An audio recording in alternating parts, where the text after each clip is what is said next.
नमस्कार मित्रों, मैं सोनवीर यादव एक बार फिर से आपके बीच में आया हूँ एक शानदार वीडियो लेकर के। आदिकालीन अन्य रचनाएं।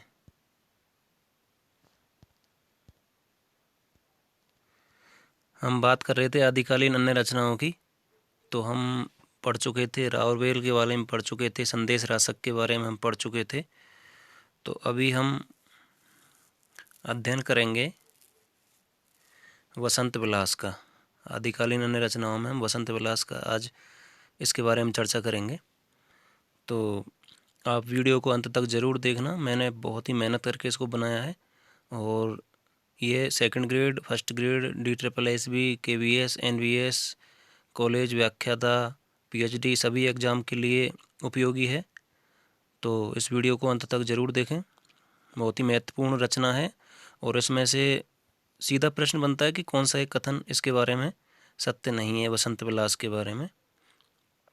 तो बहुत ही अच्छा लेवल का प्रश्न बनता है। तो वीडियो को ज़्यादा से ज़्यादा लाइक करें, शेयर करें, कमेंट करें, चैनल को सब्सक्राइब करें, अंत तक ज़रूर देखें। मैटर आपको ज़रूर शानदार मिलेगा, ये मैं आपको विश्वास दिला सकता हूँ। इसलिए वीडियो को ज़्यादा से ज़्यादा शेयर करें, चैनल को सब्सक्राइब करें। चलो मित्रों, स्टार्ट करते हैं।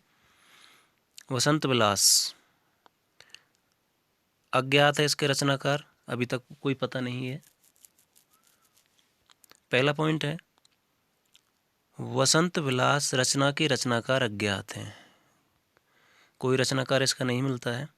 दूसरा पॉइंट है, डॉक्टर माता प्रसाद गुप्त ने वसंत विलास का रचनाकाल 13वीं से 14वीं सदी के मध्य माना है।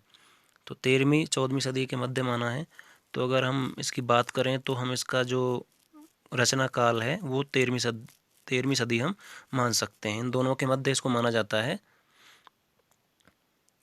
तीसरा पॉइंट है, आदिकाल में रचित ये सर्वश्रेष्ठ लौकिक काव्य ग्रंथ माना जाता है। तो आदिकाल में जितने भी जो काव्य रचे गए, लिखे गए, उनमें जो लौकिक काव्य है उनमें ये सबसे क्या माना जाता है? सर्वश्रेष्ठ माना जाता है। लौकिक यानी लोक से जुड़ा हुआ, लोक प्लस एक यानी लोक से जुड़ा हुआ, तो लौकिक सर्वश्रेष्ठ काव्य माना जाता है। चौथा पॉइंट है, आदिकाल में रचित सर्वश्रेष्ठ सरस साहित्यिक कृति है। सरस से यानी साहित्य, रस यानी रस की, रस से रस के सहित, रस सहित जो है इसमें रस भरा हुआ है, एक साहित्यिक कृति है सर्वश्रेष्ठ। पांचवा है, यह रचना आधुनिक भारतीय आर्य भाषा साहित्य के आदिकाल के इतिहास में क्या है? बेजोड़ मानी जाती है। बेजोड़ कहते हैं, सर्वश्रेष्ठ कह सकते हैं हम जिसका कोई जोड़ नहीं हो, जिसकी टक्कर में कोई ना हो। एक तरीके से हम लाजवाब कह सकते हैं। तो ये आदिकाल में क्या मानी जाती है? भारतीय आर्य भाषा साहित्य के आदिकाल में बेजोड़ मानी जाती है। छठा पॉइंट है, इस रचना में कितने दोहे हैं? 84 दोहे हैं। ये भी महत्वपूर्ण है, 84 दोहे हैं।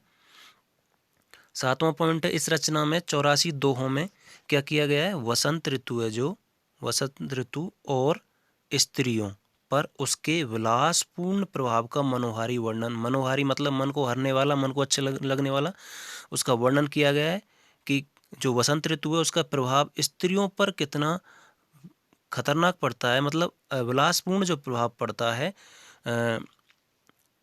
उसका जो मनोहारी चित्रण है, वो वर्णन है जो इस रचना में किया गया है।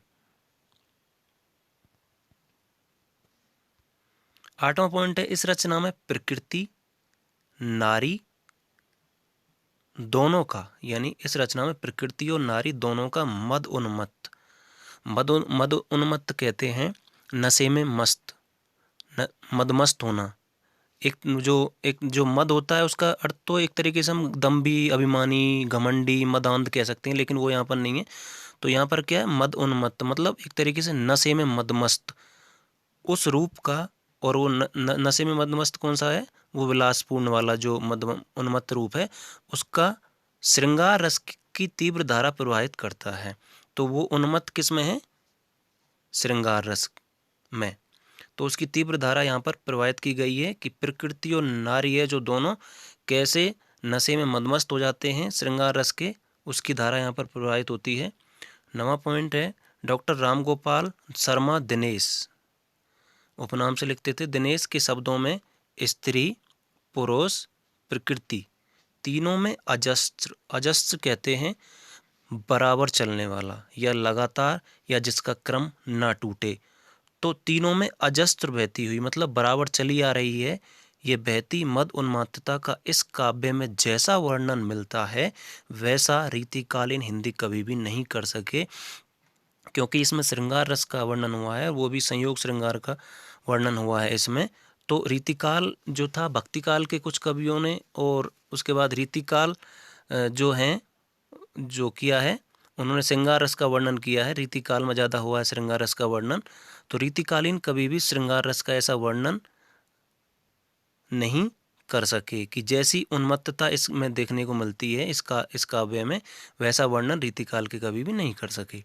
10वां पॉइंट है, इस रचना में संयोग श्रृंगार का सुंदर चित्रण किया गया। संयोग श्रृंगार है, ठीक है। 11वां पॉइंट है, इस रचना की भाषा ब्रज भाषा है जिसका विकास परवर्ती यानी बाद के भक्तिकालीन कृष्ण काव्य तथा रीति काव्य में दिखाई देता है। क्योंकि भक्तिकालीन जो कृष्ण काव्य था उसमें भी ब्रजभाषा का प्रयोग किया गया था और रीतिकाल में तो ब्रजभाषा का प्रयोग किया गया था।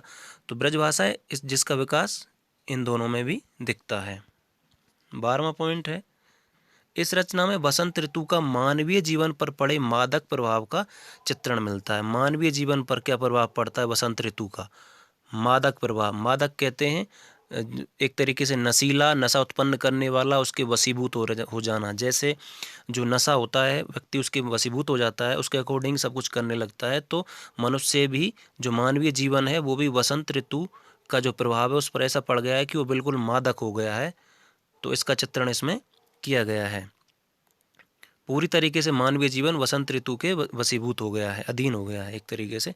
13वां पॉइंट है, राउरवेल जो अरोड़ा कवि की रचना है कि जो श्रृंगारिक भावना जो उसमें थी उसको वसंत विलास ने चरम पर पहुंचाया। चरम कहते हैं हम, चरम का जो अर्थ है वो लेंगे सबसे आगे, उत्कर्ष या सबसे अधिक, कि जो है सबसे अधिक किस में किया गया? राउरवेल के बाद वसंत विलास में श्रृंगारिक वर्णन किया गया है, क्योंकि वसंत ऋतु में ही श्रृंगार की भावना, संयोग श्रृंगार की भावना सबसे ज़्यादा उत्पन्न होती है।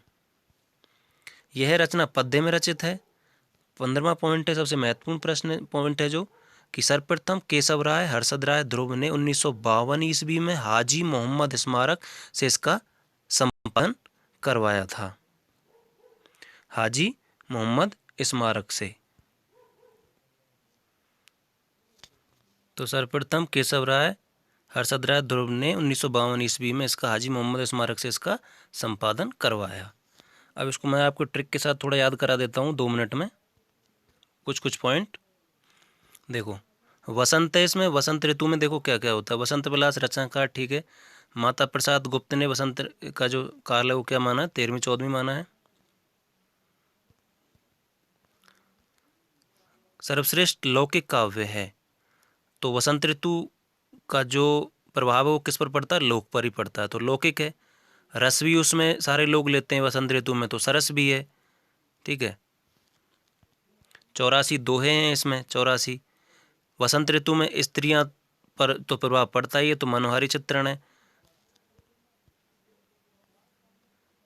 किस किस पर प्रभाव पड़ता है वसंत ऋतु का? स्त्री पर, पुरुष पर और प्रकृति पर, तीनों पर। तो ये किसने कहा है? राम गोपाल पूछने गया है कि वसंत का प्रभाव किस पर पड़ा है, तो बता रहे हैं स्त्रियों पर पड़ा है, पुरुष पर पड़ा है और प्रकृति पर पड़ा है। वसंत ऋतु में संयोग श्रृंगार होता ही है, ब्रजभाषा में किया गया है। इसके बाद श्रृंगारिक भावना है। और जो वसंत ऋतु होती है उसमें जो अपने भावों का जो वर्णन किया जाता है वो पद्य में ही किया जाता है, एक तरीके से गा करके, क्योंकि बहुत वसंत ऋतु मादकपूर्ण ऋतु मानी जाती है, तो उसमें गाकर पद्य में वर्णन करते हैं। और केशव राय जो है वो गए हैं क्या कहने कि हाजी मतलब हाजी में विजुअल का है हाजी कि केशव राय कह रहे हैं कि हाजी मैं जो है इसका जो संपादन है वो मैं कर पाऊंगा। और कब कर पाऊंगा? वसंत में, मतलब वसंत विलास का संपादन किसने करवाया था? केशव राय ने। तो इस तरीके से छोटा सा वीडियो था मित्रों। ज़्यादा से ज़्यादा शेयर करना, लाइक करना, कमेंट करना, चैनल को सब्सक्राइब करना। बहुत ही मेहनत से बनाया है, इसमें संपूर्ण इसका वर्णन मैंने किया है, इससे बाहर कोई प्रश्न नहीं जाएगा। ज़्यादा से ज़्यादा शेयर करें। Thank you. जय श्री कृष्ण मित्रों।